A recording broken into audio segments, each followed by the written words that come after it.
Jesus says, bring your relationships in order.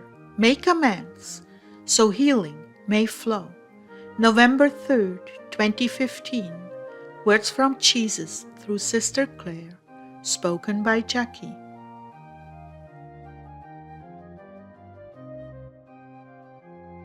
Clare began, "The Lord is with us, precious Heartdwellers. Once again, He's bringing us wisdom and asking us to grow in holiness. Tonight I went into worship for the longest while. Just couldn't connect with the Lord. I just wouldn't give up. I know that He is faithful. I know that He said He would speak to me every night until the rapture. I just sat there, quietly waiting for Him. It was really neat what happened, exactly. He came kind of from the right. I saw Him in the spirit. He came from my right and kissed me on the forehead and said, 'I want to talk with you.' And I said, 'Oh, this is wonderful. I've been struggling all night and waiting for you, Lord. Lord, I just couldn't give up. You promised. I had to press in.'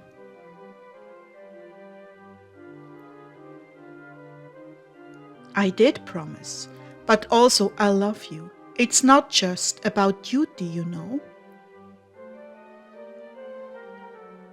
Oh, Jesus, is any of this my fault?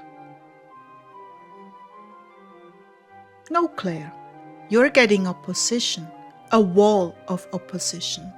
But you did the right thing by waiting on me, and I do not disappoint good wills. They will never keep me from you, my love, never.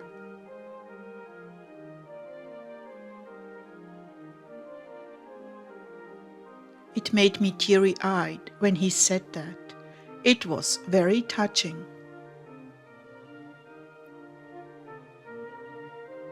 I want to talk to you about mending your ways. What I mean is making amends with those with whom you have strained relationships. It is not my will that chasms between souls should grow deeper.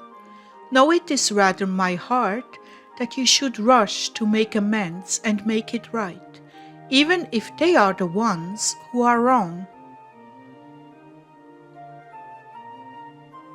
Because there is a spirit of division loosed on the body and even scars from past attacks to divide. I want this season leading up to Christmas to be one of making peace with everyone and making amends with those who have hurt you.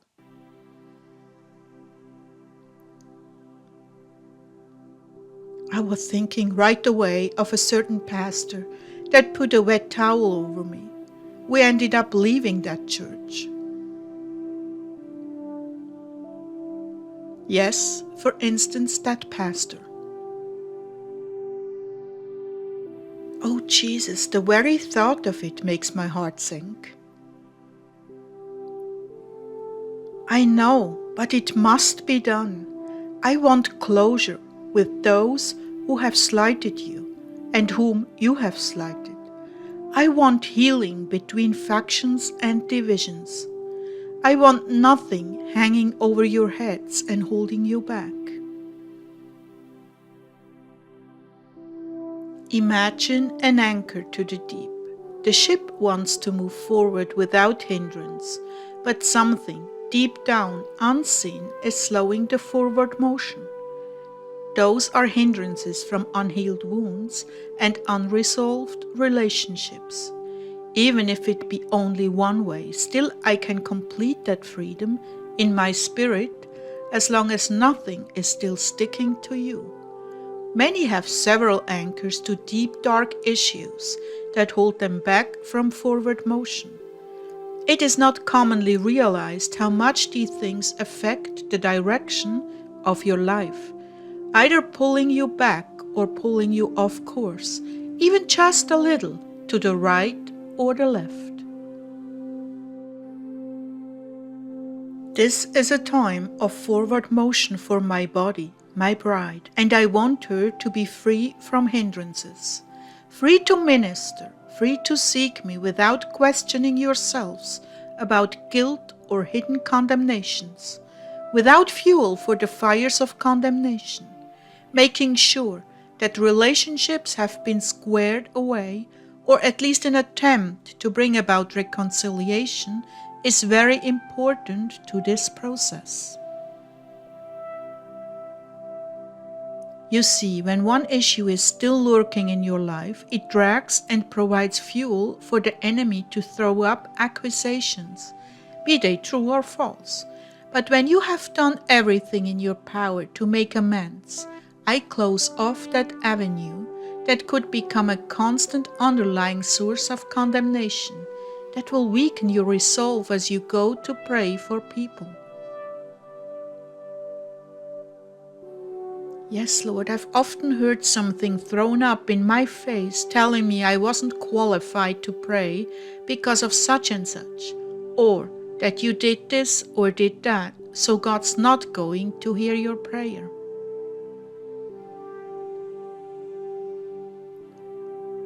That is why I'm asking you, my brides, to seek peace.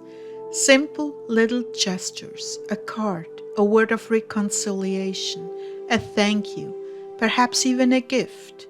These are the things that melt the hearts and pave the way for healing and wholeness in your heart.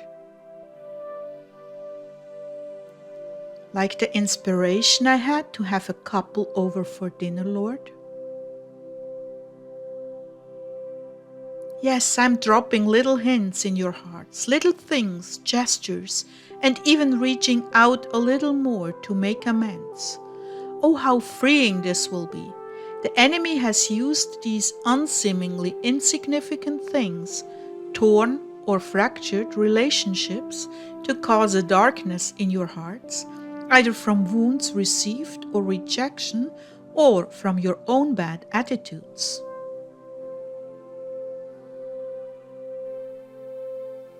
I'm not asking a lot of you here, my brides. I'm asking for forgiveness coupled with charity and action to bring about a healing of old wounds. It will be an exercise in humility for you all, but then humility is much needed. You can never be too humble. I will be with you in this endeavor. I will bring a fragrance of sweetness into these relationships as you reach out to comfort and mend past ways. Don't be afraid. I am with you in this. And remember to pray first and ask how to approach each situation. I will lead you. Not to change the subject, Lord, but I did have a question. Forgive me, Lord, but the messages have been shorter lately.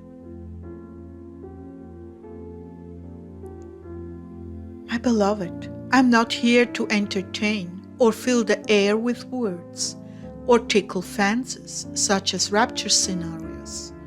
I'm here to instruct in holiness, and your obedience to these short directives mean everything to me.